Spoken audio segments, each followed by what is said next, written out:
আমরা যারা ফেসবুক প্রোফাইলে বা ফেসবুক পেজে কাজ করি কিছুদিন পরপরই কিন্তু ফেসবুকে নানান ধরনের আপডেট কন্টেন্ট মনিটাইজেশনে বড় ধরনের পরিবর্তন আনতে যাচ্ছে ফেসবুক কর্তৃপক্ষ। এই কথাটা কিন্তু আমরা অনেকেই জানি, আবার অনেকেই জানি না। সম্পূর্ণ ভিডিওটি দেখতে থাকুন, অবশ্যই অনেক কিছু জানতে পারবেন। হ্যালো এভরিওয়ান, আসসালামু আলাইকুম। আশা করছি সবাই ভালো আছেন। আলহামদুলিল্লাহ, আমিও আমার পরিবার পরিজন নিয়ে ভালো আছি।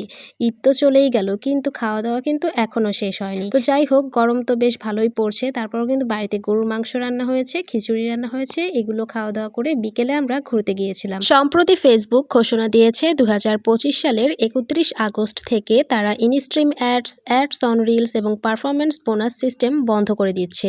এই সিদ্ধান্তের ফলে কন্টেন্ট ক্রিয়েটররা ফেসবুক থেকে ইনস্ট্রিম বিজ্ঞাপন বা রিলসের মাধ্যমে আলাদাভাবে যে আয়টা করে, এটা কিন্তু আর করতে পারবেন না। তবে একটা বিষয় কি জানেন, কন্টেন্ট মনিটাইজেশন টুলস হিসেবে যেসব অপশন রয়েছে সেগুলো কিন্তু চালু থাকবে। যেমন সাবস্ক্রিপশন, ফ্যান সাপোর্ট ও ব্যাজ, এগুলোর মাধ্যমে কিন্তু আর্ন করা যায়।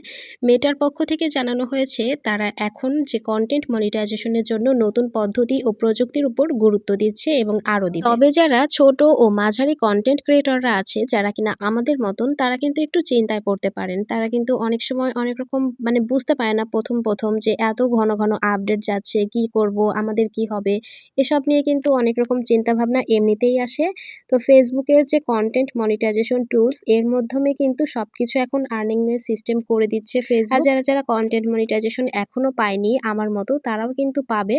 তবে ইনশাল্লাহ ধৈর্য রাখতে হবে, একদিন কিন্তু অবশ্যই পাবেন। আপনারা ধৈর্য ধরে কাজ করে যান। আমরা যারা ফেসবুকে ঢুকলে, ড্যাশবোর্ডে ঢুকলেই যখন দেখতে পাই ইনস্ট্রিম অ্যাড অন রিলসের সেটআপগুলো এখনও দেওয়া আছে, সেগুলো 31 আগস্টের পর থেকে আর দেখা যাবে না, এটাই মূলত শোনা যাচ্ছে এখন।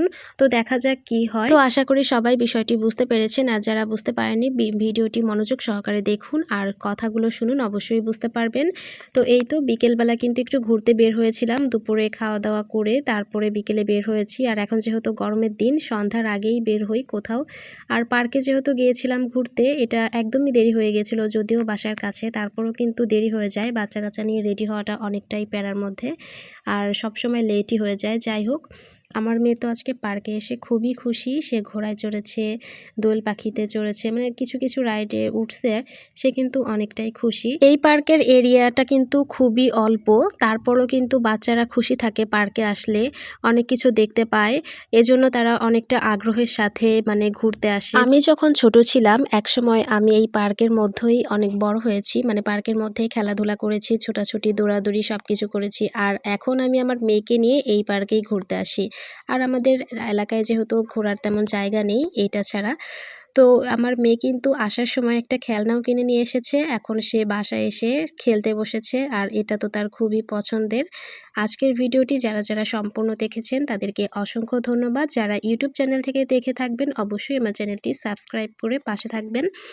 আর যারা নতুন আছেন, আমাকে অবশ্যই বেশি বেশি সাপোর্ট করবেন। তো আজকে এ পর্যন্তই, দেখা হবে নতুন কোনো ভিডিওতে। আল্লাহ হাফেজ সবাইকে।